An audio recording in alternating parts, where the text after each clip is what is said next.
Welcome back to another episode of Elaboration of the Philosophy. Today, I'm here with a very good friend of mine, Dan. How are you? I'm doing well. Thank you so much for having me and giving me this honor. Yeah, you're very welcome. Thank you for coming on. So, first question, it's the same as always for everyone. What is your philosophy, and what experiences have you had recently that have shifted your philosophy? That's really beautiful. So first off, thank you for that question. I don't think a lot of people think about their philosophy of life. I think people just kind of go through life and they think it is what it is. I'll think this one day and I'm going to change that way and you'll change that way. And yes, every day is a transformation, but the philosophy is like the morals that live within your body, that live within your DNA codes. So not like, DNA from mom and dad, but like who you were before coming back down. Yeah. So for me, one of my biggest philosophies, and probably like my staple for living, is to just be. Ebbing and flowing with everything that is presented to me in this lifetime. And I think a big reason, recently, well, first we can just say COVID. That's the first thing that, yes, I'm just being, but now I do have to ebb and flow because now I can't be in the school with any of the kids that I was teaching. I can't be in person with any of my students that I teach yoga to or do Reiki with or read their cards. So that's a big influence, but also just every day is different. Mm-hmm. So the only thing that's really consistent is you being you. Every day you can wake up and continue to be yourself and honor yourself and love yourself and give that worthiness of abundance and of love to the self. But if we don't learn how to, go with the tides of the ocean, then how are we going to continue being grateful and fluid while we're grateful? Yeah, I think that one thought that I had come listening to all that was, I guess, structure brings distractions along with it, almost. So that's a great topic because as a Reiki practitioner, I talk about the feminine and the masculine a lot, right? So regardless of what gender or lack of gender you identify with, we all have the divine masculine and the divine feminine within, right? So the divine feminine is the really fluid one, and then the divine masculine is that more kind of structure. Structure's a beautiful thing because it helps us as humans. I'm all air signs. For anyone listening that knows astrology, I have a stellium in 7 of my placements that are all Libra, so I'm just kind of I'm gonna go with the wind, whatever, guys. Okay. So the structural part, it brings us back down to Pachamama, Mama Earth, right? Mother Gaia. Yeah. It brings us to that grounded state. But if we stay on that grounded state, then we think we need instructions for every little thing we do in life. Then we lose that ebb and flow, that fluidity. Wow. Oh my God. Oh my God. It's just so much. Because it makes sense, we're taught to go to school, and you go to school and you have a schedule, and you come home and you do your other schedule, and you get your homework done, and then you go to practice, and then you sleep, and then you wake up and you do it over again. Yeah, and it's the 5 day a week stuff, the very so it's so crazy. I just feel like everything's so backwards, but at the same time, if you see it in the reverse light, it makes sense. It's yo. So here's the thing, right? We've got people that are starting to remember, because that's always what I call it. I say, I am not a healer, I'm a facilitator of healing. You're your own greatest healer. You know your body, mind, and connection to spirit best, but I can just kind of be there to help you ebb and flow. Mm-hmm. So now we've got people that are remembering, right? Yeah. Okay. But then we've also got a lot of other people who are I'm resistant to that. What the fuck do you mean remember? No, this is society. This is how it's quote unquote always been. which is bullshit. Or supposed to be. Yeah. Oh, it's supposed to. Be. The supposed or to the I had a coach, like a mentor for a while, and she was really cool, and she was like, I hate the word should, because like but that's how you should be. That's how you should act. You should go to college. Yeah. You should get the job. You should have the family. And it's like, why are you, instead of shitting on yourself, why are you shoulding on yourself? And that's what a lot of people in our society do. They should on themselves, and then it makes them have a lack of sense of self. It makes them feel worthless. And they think, if I just follow society's standards and the norm, I'll feel worth it. Yeah. It's just like every time we have a conversation, it's just like, now I'm happy I have the microphone. I know. So, it's just so... It all makes sense. It's all a part of being a human. If we want to get by in life, yes, you need some kind of structure. You need to have some kind of, you can't just wake up and hope that life is going to flow the way it's going to flow. There are certain things that we do have to put in place, but once again, it's finding that harmonious balance where, okay, like I'm only going to be structured for these things, and then I'm going to let myself go out there and find these things, Like a lot of times people, especially like being a teacher now, a lot of people ask me like how I figured that out.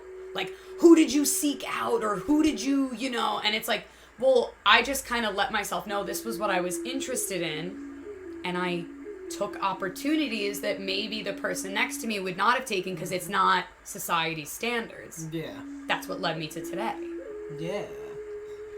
Yeah, societal standards are,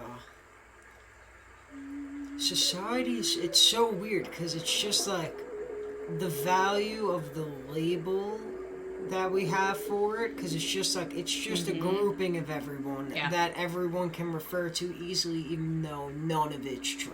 I love that you used the word value, because now I want to talk on the value of living like as rewilding. Yeah. So when we rewild, no, it doesn't mean that we're like ripping our clothes off, like, banging on our chest. I mean, it possibly can mean that. That is a part of being wild. That's a part of being primal. But it's also a part of just, when we rewild, we remember. So can I rewild my emotions back to knowing like, I'm allowed to feel all of these things and work through them now. What's the value in that?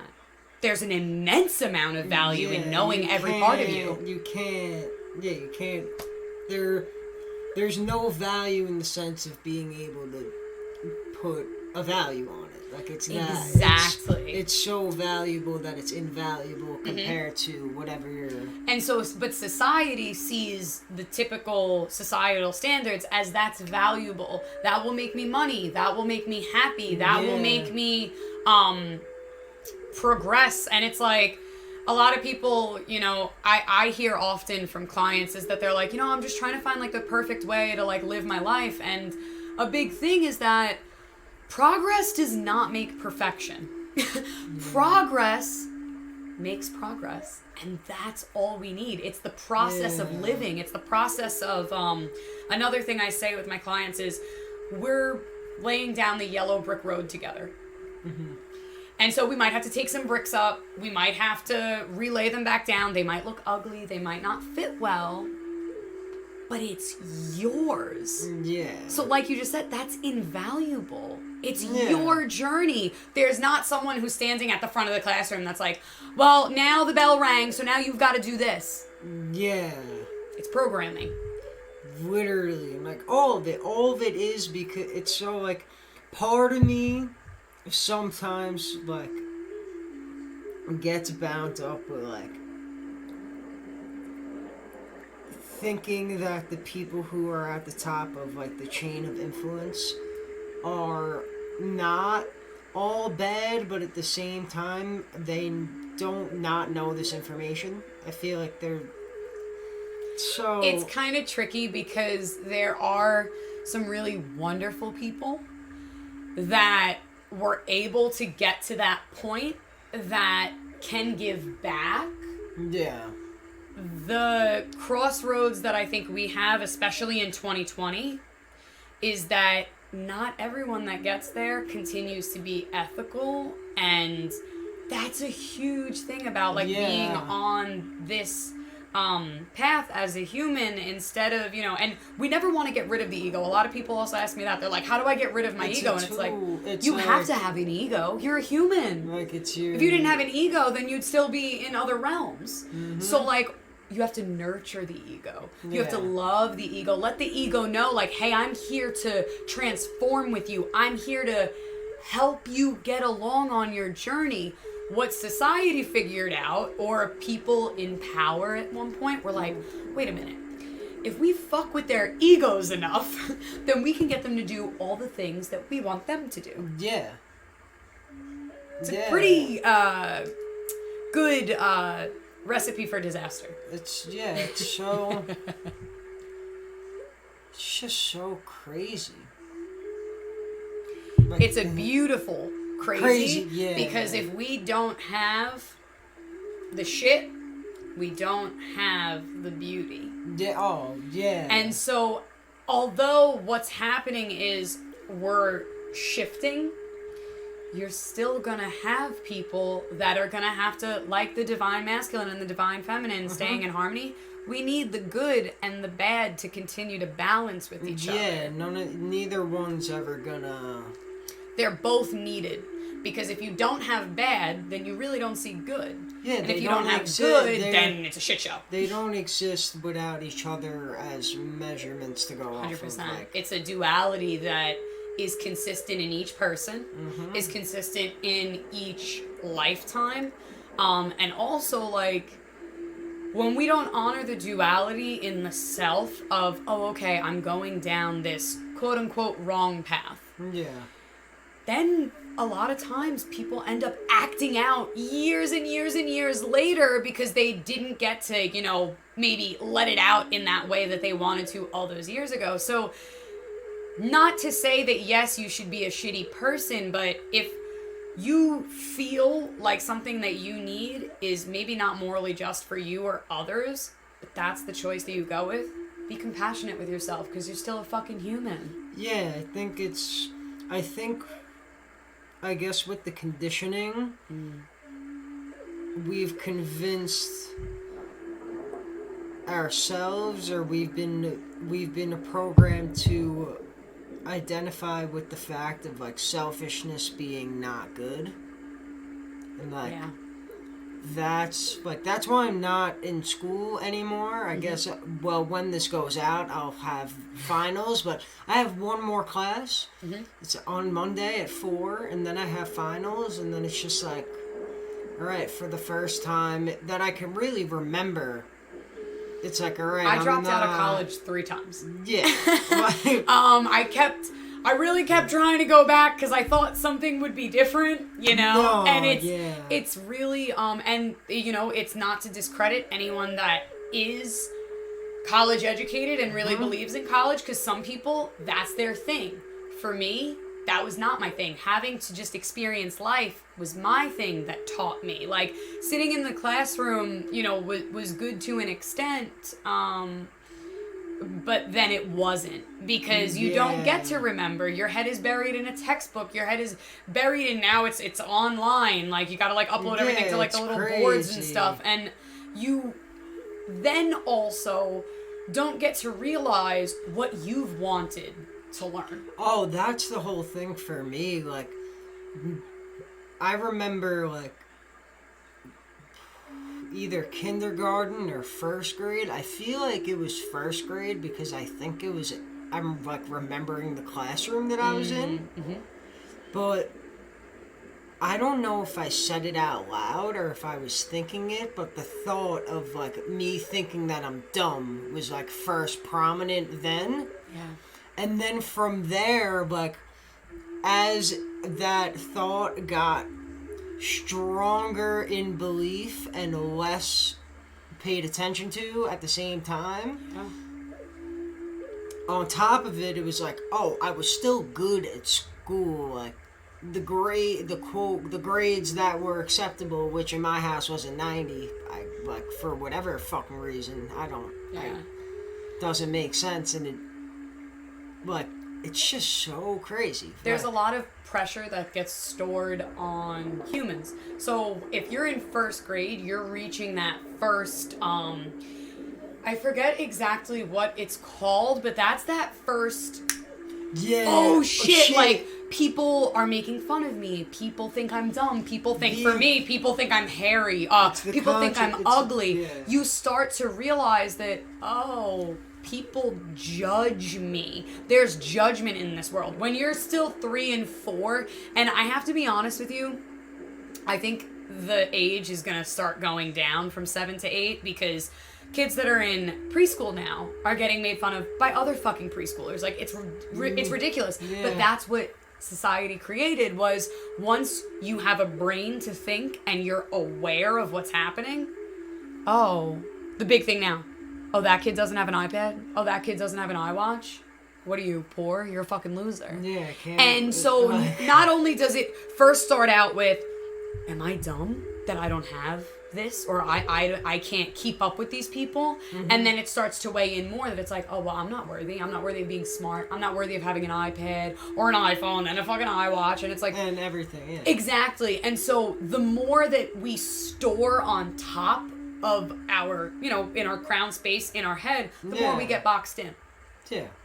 Boxed in so that we're able to fit most people in power's idea of what benefits them. Now it's fucked. It's all... It's so crazy. It's the equal balance of...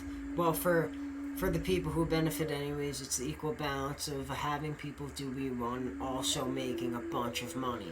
Yes. To them, it's completely, quote-unquote, ethical, because to them, they don't really give a shit about ethics. Their ethics are, how can I look good and make money? Yeah. And, I wouldn't say they look good, but in their eyes, so we have what's called the veil of the ego. Mm-hmm. And so for them, they wear their veil almost constantly. And they're able to say, like, people fucking love me. I'm in power. I make bad money. Why wouldn't they love me? Yeah, I do this. I do that.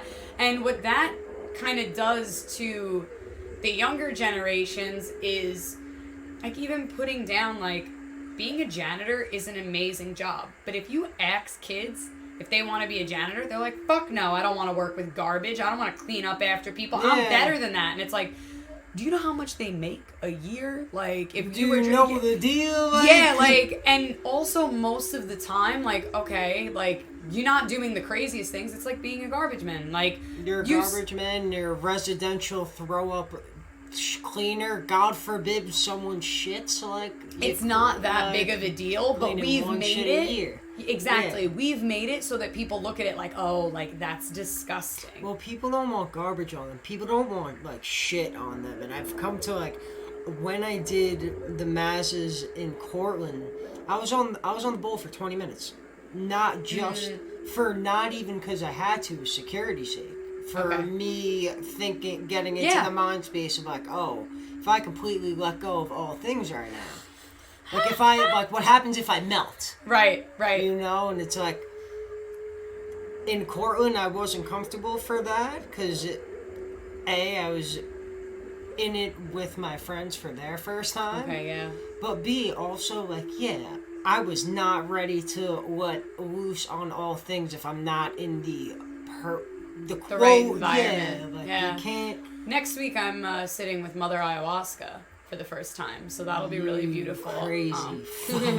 I believe I'll be sitting with her 3 times in like a few days time span. Mm-hmm. And so that, that's something that every time I tell people that, they're like, oh my God, like, aren't you worried? Like, you're gonna shit your pants and throw up? And it's like, that's the plan. Do you know? Yes, first off, that's the plan, but also, like, second off, like, there are people that are in this world that it's involuntary. They constantly have that happen to them. Like, at least I can control it when I'm not taking ayahuasca. Yeah. And going into the experience, I'm already aware that could be something that's going to happen. Mm-hmm. So, like, I accept it. I'm honored to know it, you know? And I think that that's where we kind of get into our heads once again is, well, but I don't want people to, like, think I know some people have said to me, they're like, I don't want to look like a fucking pussy. Like, what? How does that make you a pussy? That's one. But then, and I guess, you know what, in a way, like, I guess it's not masculine, but everyone that's masculine can have a feminine side. So be compassionate to yourself. You shit your fucking pants, you shit your fucking pants. Who cares? Exactly. And then also another layer to that is the fear of the unknown with what the plant medicine brings into you. Yeah. And a lot of people get wrapped up in their lifestyle that to have these messages come through so clearly when you're on plant medicine can be extremely difficult to cope with. So one of the things that I do is I take people out on overnight retreats. I've never held space for like a retreat with multiple people at one time, because I like to incorporate plant medicine. Yeah. So I like to be with just one of my people and just kind of have the focus on them. So normally what I do is we backpack. So we'll backpack up a mountain, we'll camp, and I'll create ceremony and we'll embark on a plant medicine journey together. People ask for it so often, but what they don't realize is you can't just, and a lot of people do this, and I'm not saying that you can't do it because so many people do it, and back in the day I used to do it as well. You dip in with the plant medicine, you trip your balls out, and you're like, oh my god, like I got the answers, and then you don't integrate with any of it. And when we don't have that integration period from all of the messages that came through from whether it's Mother Ayahuasca, whether it's, I personally also love Hape, which is a tobacco snuff. I think that is a really beautiful one. And it can be psychoactive, but sometimes it's not. Mushrooms, like whatever it is that you're using, trusting the plant. Yeah. That's a huge thing. Our society doesn't trust. We don't trust the government. We don't trust the people that are teaching us. We don't trust ourselves. Yeah. So how are we going to embark on a journey where the messages that are going to come through are completely out of this realm? And the only thing you can do is have faith and trust. Most people are like, what the fuck you mean faith and trust? Like, I don't got any of that shit. Exactly. They're like, oh, now this happens. I have such bad luck.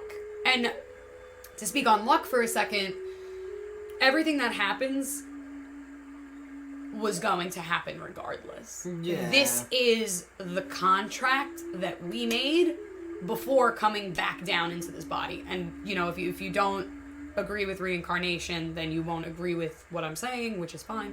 But if you do agree that reincarnation is a thing, we have a soul contract, right? Mm-hmm. So when we're there, and we're like, ooh, what am I going to do in my next one? Who am I going to be? Who's my parents going to be?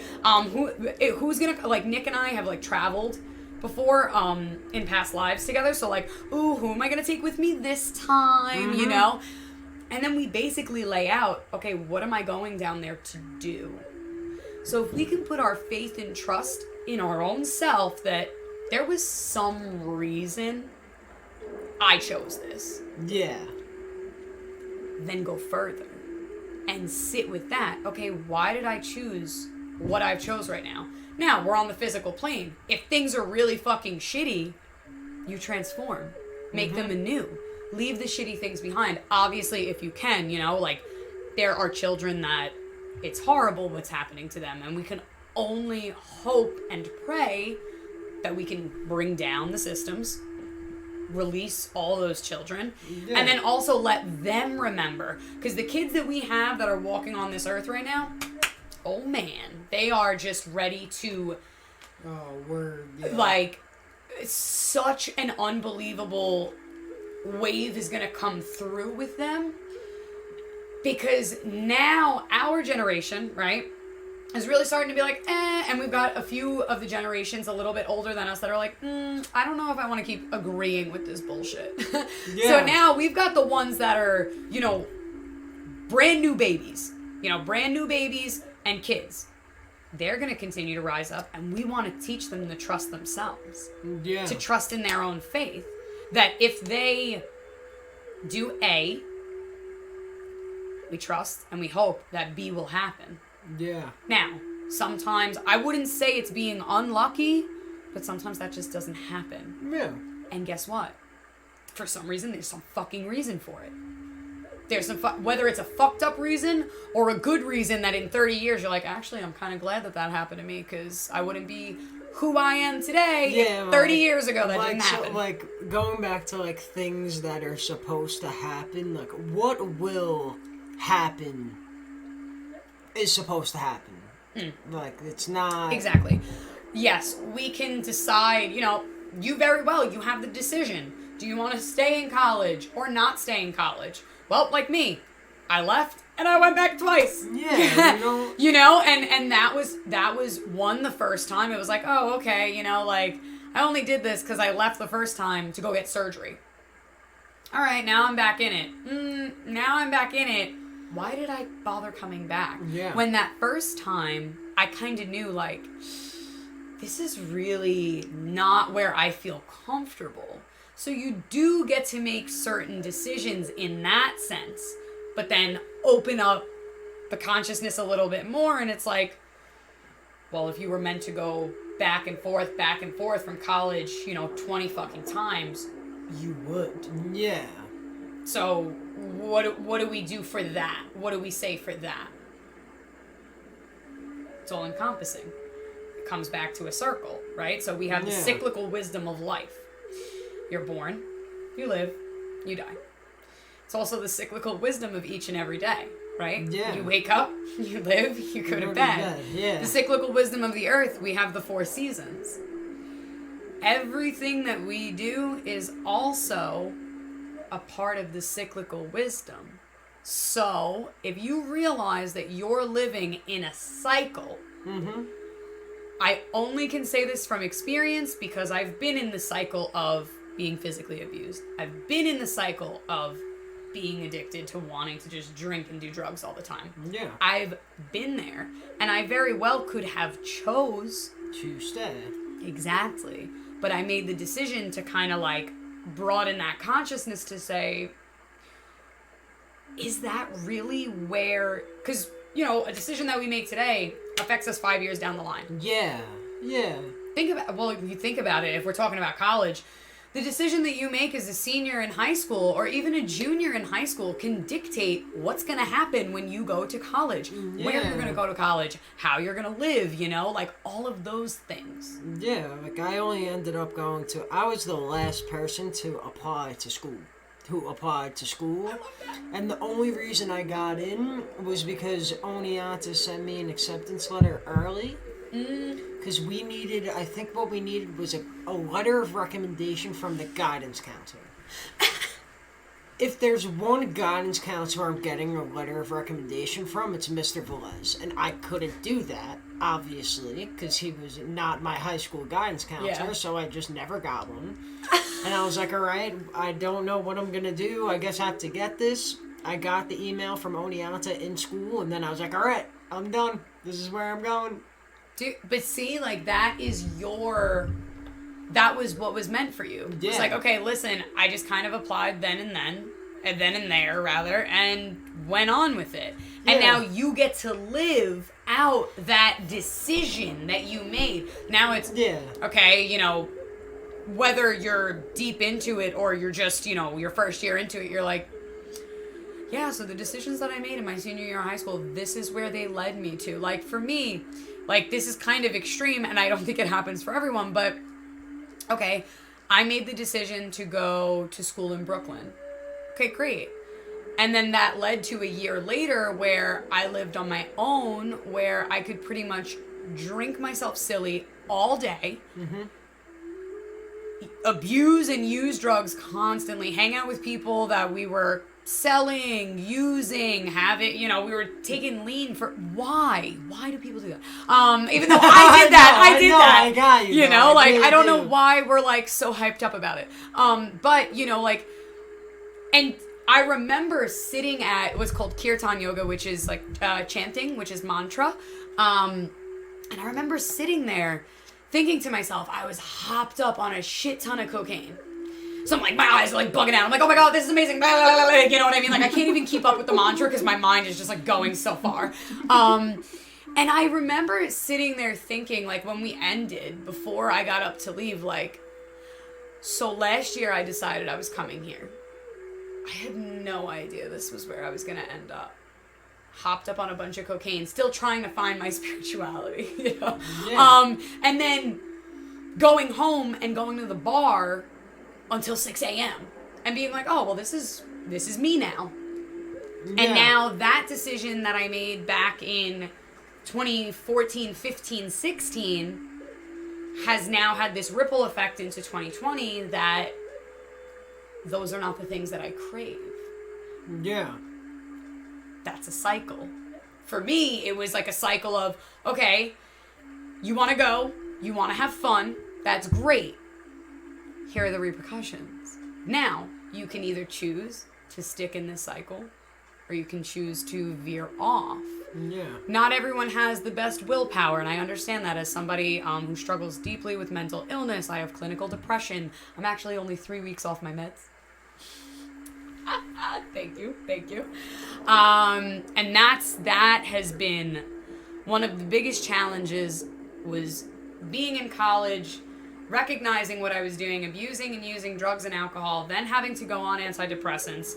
And when I went on them in 2016, I set an intention.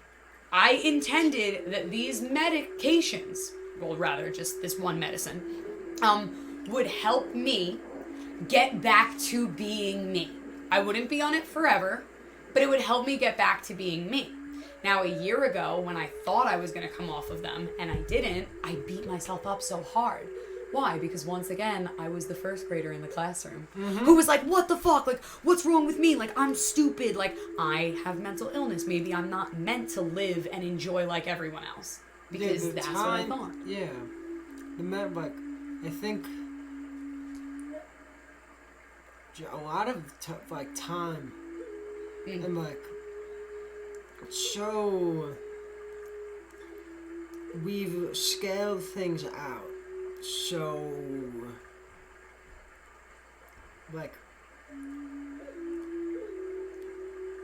it's so weird because we scale them out so equally infinitesimally small, and then it's gotten bigger and bigger when you go to the days, the weeks, and the months. But well, and also we're so silly, us silly humans, trying to put time on things. Yeah. We try to put days on it and months and years, and it's nice to know, that that's a baby, that's an old person, that's a middle-aged person. However, we've tried to put time on all of it. Down to the millisecond, right? And by putting time on all of it, it's also in our conditioning been like, well, time's gonna fucking run out. I only have this much time to do this and this much time to do that. One of the biggest things that I talk about constantly with my clients is, dude, if you wanna get married and have kids someday, that's great. But you can also live a life. If you intend to live till 90 or 100, you don't have to rush. Because a lot of young people, at least here, feel like, oh my God, in a few years, I need to make sure I have someone to marry. They run themselves into the ground. Yes. It's exhausting. Because what we think is good is only put into place to make us kind of crazy, is to make us feel like, oh my God, I don't have enough time. I'm going to live until I'm 97, but I have to get married, have a baby, and then have 3 more babies by the time I'm 21. And it's whoa, dude, you chill. You're allowed to live this life. I lived with someone who, in college, and it was her family's story that was the reason that she was like, oh yeah, she's like, my mom passed when I was 9.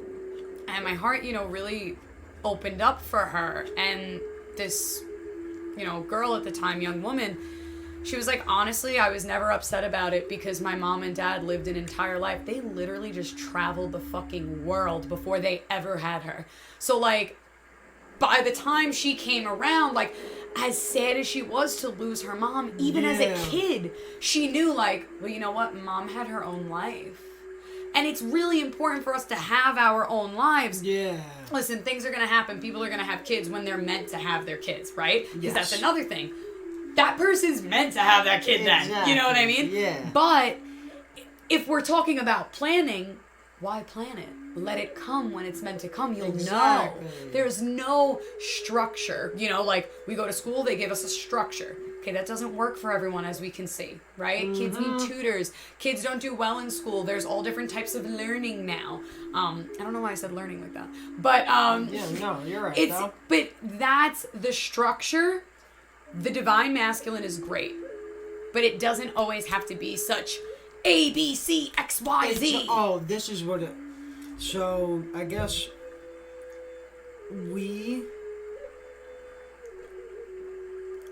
As crazy as it sounds, like, I guess our representation of numbers and, like, being able to give different meanings and make more symbols expands the combinations, the amount of things we can measure, like, binary, which is pretty much all, it's all of this. It's what everything's, it's ones and zeros. Yep. And, like, in terms of, like, days, every day has got to be day one. Every day is day one if you allow yourself to wake up. And, like, the first thing I do is I wait until that happens. But I wait until the sun comes up. And, like, one of the first things that I like to do in the morning is, like, oop, there's a little glimpse out on the horizon. And I open my window and I'm like, good morning, sun. Hello, sky. What's up, birds? You know? And giving it to myself is like, okay, this is a fresh start. Who you were yesterday, you can either choose to have that same exact DNA makeup, or if there was something that did not feel right, you can, you know, quote unquote, eliminate it, take it away, subtract it, and just transform it into the addition that you'd like to have in your life. So if it's like, you know, yesterday I didn't like the way I had negative self-talk, well, then the next day you're going to intend to be like, okay, I'm going to talk to myself lovingly. Yeah. You know, you're beautiful. I'm beautiful. The world is beautiful. Okay, great. And yes, will things happen and get thrown in our way? Of course, we cannot deny that fact that the world is a fucking crazy place. Yeah. It's evolved into wildness. Vast wildness. If we think about the ocean, the vast ocean can at least just give us a look into, like, we will never know everything. We won't.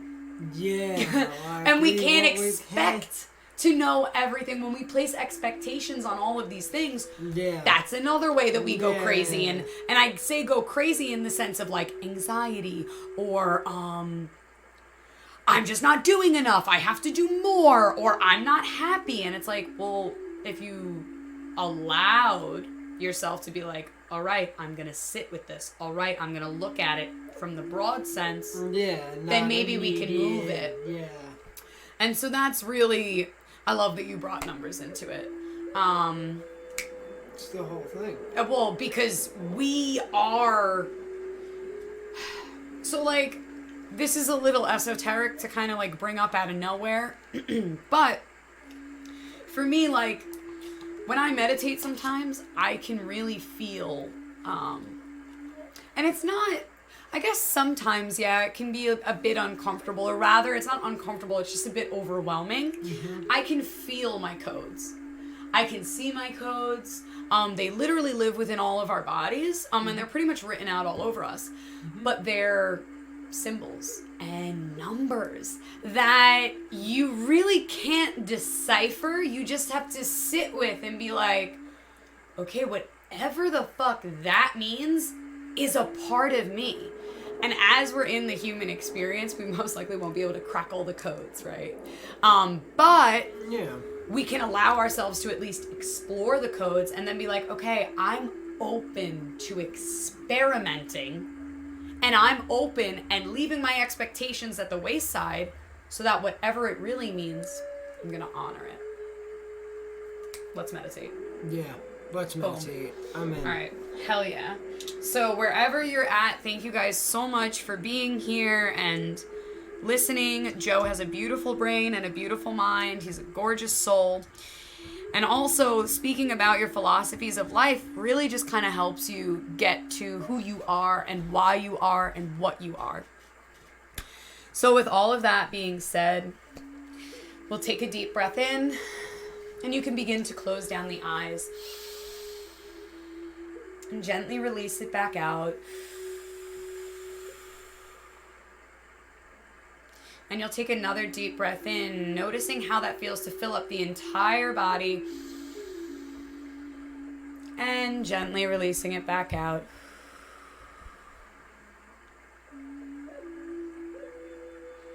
And now on this next breath in, I want you to imagine that there's a ball at the base of your spine. And it's, as you're breathing, coming all the way up your spine to the crown, which is 2 inches above the head. Hold it there. And we can sigh it out.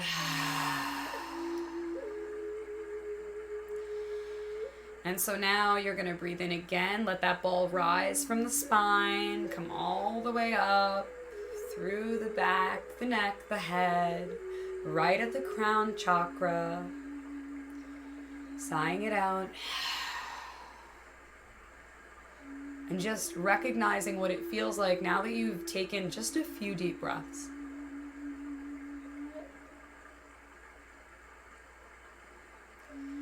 And if you'd like to continue breathing that ball up the spine, holding it, and then releasing it, you may do so.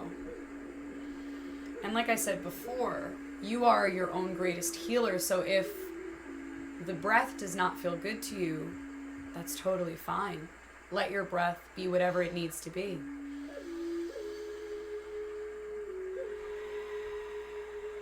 And so right here, right now, let's check in with our inner landscape. So your eyes are closed down. You're going to flip your eyes upward. So they might be even fluttering a little bit. And this is that third eye center. Breathe it in.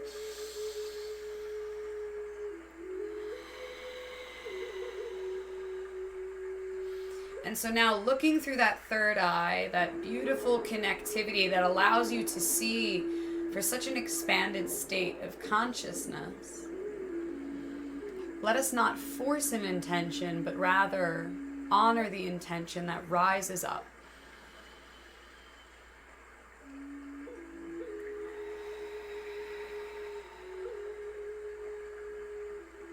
And so with that intention at the forefront of your forehead, let your soul look right from within to the third eye and allow that intention to just kind of radiate out of you.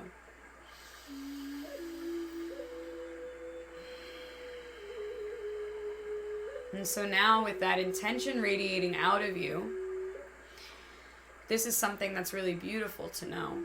Just like the ocean, with the ebb and flow of the ocean, right? It comes in, it goes back out. Sometimes it's calm, sometimes it's heavy. Your intention, as it becomes a part of your auric field, also integrates with those around you. So, if your intention is to be a bit more loving, your friends, your family, your co-workers, your community members will also begin to feel the effect of you being more loving. And that energy, because energy is a frequency, can be passed into their auric field, and they may even start to become more loving.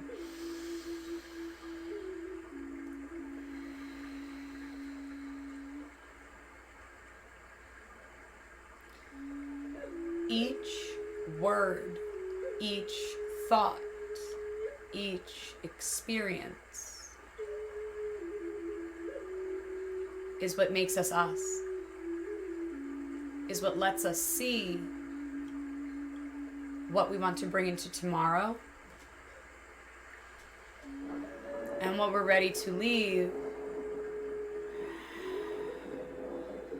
with today.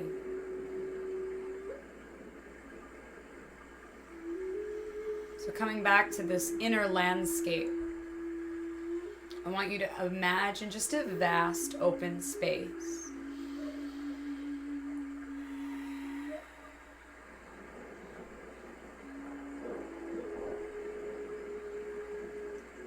And can you see what's in this space? It's your inner landscape, so is it bright? Is it cloudy? Is it dark?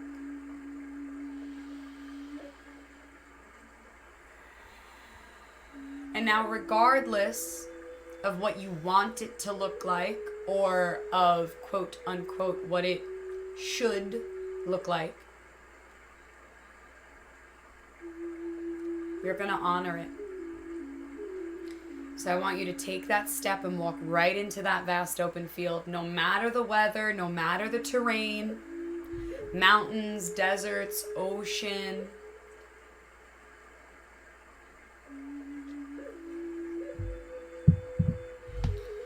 And now look around at this place.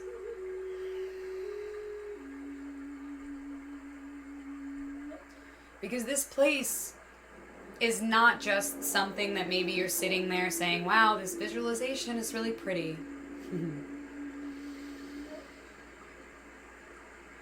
But this is a reflection from your inside to the outside.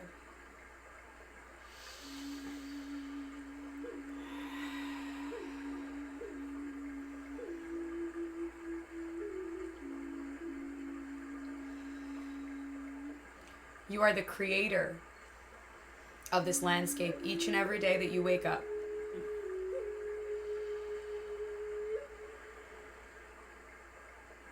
You set your intention and you allow yourself to flow. Maybe today it's easy to stick with that intention, and maybe in a few hours it's not so easy. And so you give compassion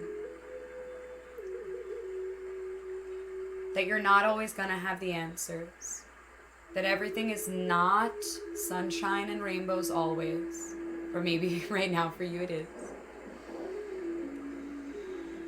But that this space teaches you, helps you transform.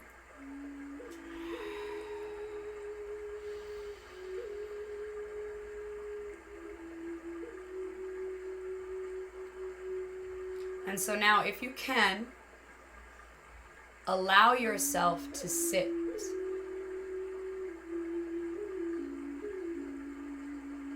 And take the next few moments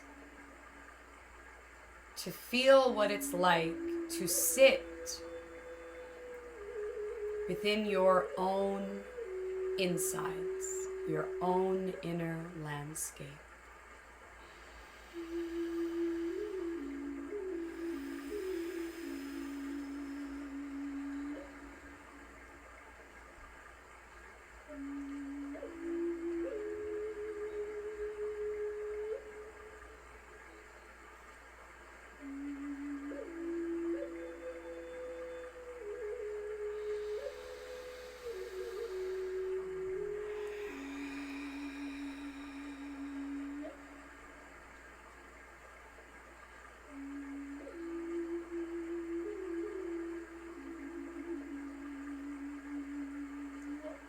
We may not like what we see,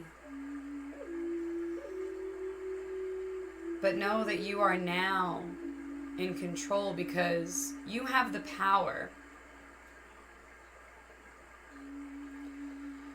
The power to believe, or the power to doubt.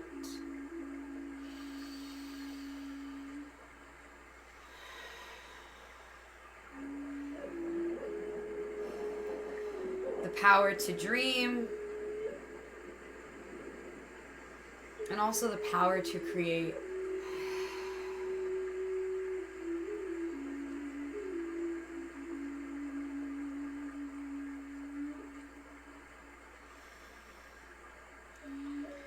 And this next step, maybe you stand back up again and just dance around, run around, touch the soil. Maybe you even eat the soil. I don't know. It's your practice, not mine.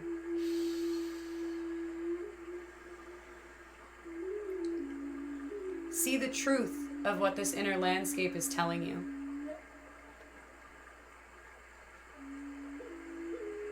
To see the truth of who and what you are.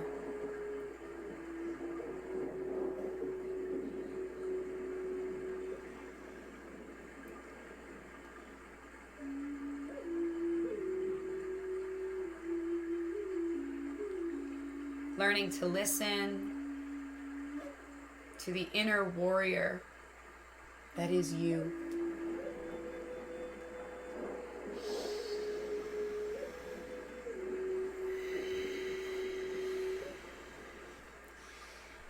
And now I want you to just look around this space and give thanks for it. Whether it is a tornado or a tsunami, maybe it's just raining with clouds, or maybe you're on a beach somewhere living it up. Regardless, we give thanks to connect with this internal space that is also part of the external space.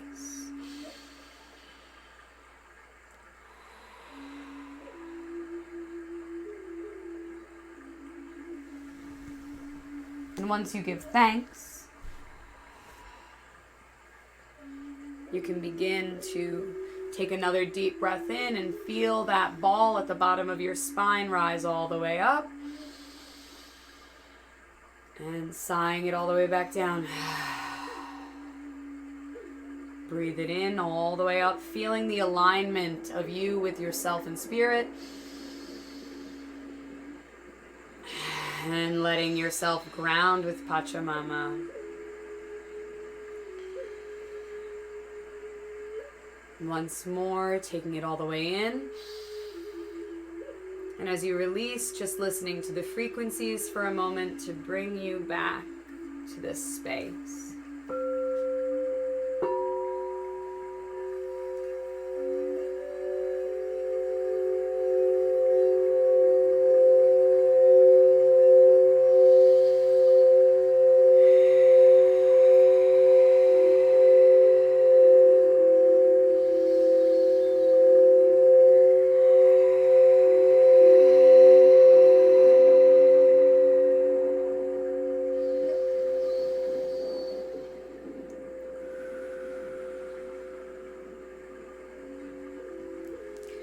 You are exactly where you're meant to be.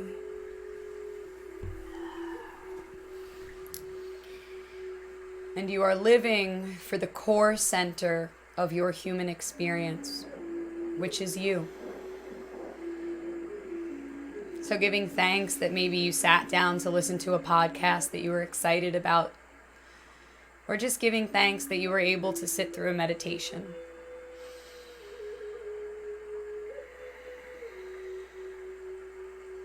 And whenever you're ready, just gently moving your head from side to side and then up and down before even opening the eyes. Just feeling, oh my goodness, this is my body. I do have a human experience. How beautiful.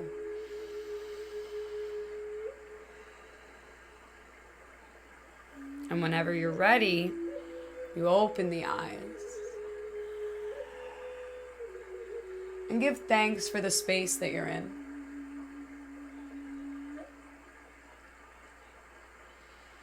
The walls, the floor, the ceiling, maybe the grass and Father Sky are above you.